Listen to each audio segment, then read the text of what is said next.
ATI. The conviction or resolve that arises from ascertainment of the meaning of the Shastras is called mati. Symptoms of mati are performance of duty, giving instructions to disciples, and deliberation on the pros and cons of a subject. So, have you ever seen this? This is realization, isn't it? Yeah. Yeah. I am engaged in mati right now. We're deliberating on the pros and cons of the subjects based on the scriptures. You see? Understanding, instructing the disciples. This is a symptom of transcendental ecstasy. Maybe you don't understand if you haven't experienced this. But when you actually realize, you look in the scriptures and you're reading something and you go, hey, that happened to me the other day. That's mati. Mati. And when this feeling develops and you gain confidence and stabilize this feeling, then you say, okay, now I can take disciples, now I can preach, now I can give this understanding to others. Okay, so the next one, I have about 10 of them today, so I'm kind of moving fast. The next one is called dhriti. Dhriti, D-H-R with a dot under it, T-I. Dhriti means fortitude. The steadiness of the mind that arises from knowledge. Here, again, knowledge means realization, direct perception of the Lord. The absence of distress due to one's relationship with the Lord. And attainment of the topmost object, Bhagavat Prema, or pure love of God, is called dhriti. In dhriti, one feels no distress on account of things which are not obtained, or those which have already been destroyed. We talked this over in our course on problems. We used to have a course. Where is that now? It's in the videos or something somewhere. We used to have a little course on problems. And there are 3 kinds of problems.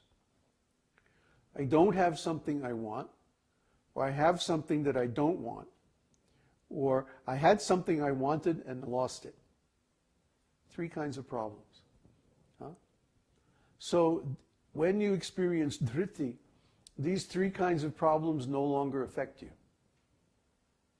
Why? Because you have attained the highest object of love of God. Dhriti is the feeling that you get when you attain realization. Quiet in the back. The feeling you get when you attain realization and you say, now the thing I've been striving for so many years I finally got. You can all experience this, but you have to do the work. It won't happen if you're lazy, like some people we know. Dhriti. And along with dhriti comes harsha. Harsha means jubilation. The bliss that arises in the heart from seeing or obtaining one's desired object is called harsha. The symptoms of harsha are horripilation, perspiration, tears, blossoming of the face, impassioned outburst, madness, inertness, and bewilderment. How is this possible?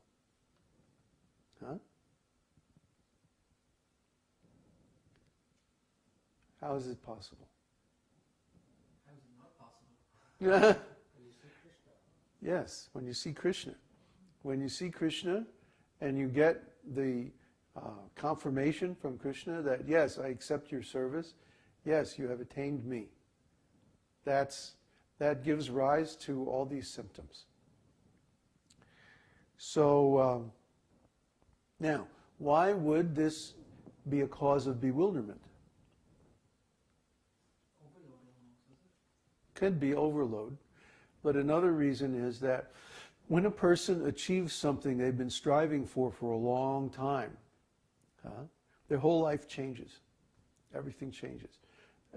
Like for so many years you've been doing everything just to attain this goal. All your work, all your striving, all your thinking, all your motivation, everything is coming from the desire to attain some high goal.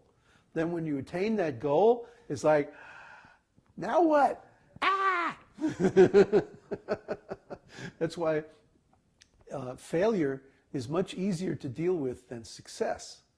And this is why so many people fail.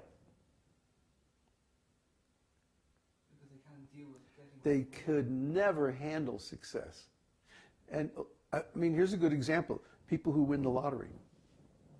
People who win the lottery are almost always ruined by it.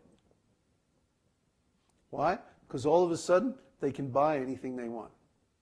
Their whole life, they've been scraping and working hard just to get a few extra bucks to buy a little of this and a little of that. Suddenly, they have $10 million. So what do?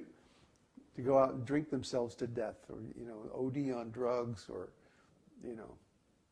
go to Vegas and just waste it, or they do something stupid with it. Why? They can't handle success. When you're successful, then you have this feeling like the whole world is there at your feet, and you can just go and do whatever you want.